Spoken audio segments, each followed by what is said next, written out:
Zamudion egoitza duen Ormazabal enpresa 2004an heldu zen Alemaniara. Egun, lantegia, ikerketa zentroa, 4 bulego komertzial eta 250 langile dituan. Sektore energetikoan punta-puntakoak dira eta urtean 50 milioi euro fakturatzen dituzte. Desde el año 2004 hemos estado creciendo todos los años entre un 5 y un 10%. Jorge González Ormazabaleko zuzendari nagusia da. Merkelen politikak lagungarri izan zaizkiela dio. Eta kantzillerrak emandako hitza betetzea espero du.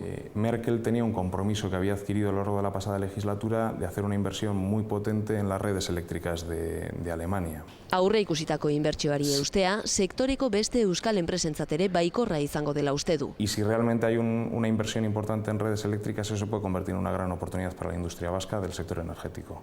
Ormazabal eta Alemaniarekin harreman komertziala duten gainontzeko enpresak gertutik jarraitzen ari dira hauteskundeak. 98 dira guztira, 14 ekoizpen zentroarekin eta 94 merkataritza bulegoekin. Orotara 3.000 milioi euro fakturatzen dituzte Alemanian saltzen dutenarekin. Euskadiko enpresek atzerrian saltzen dutenaren 14% alegia.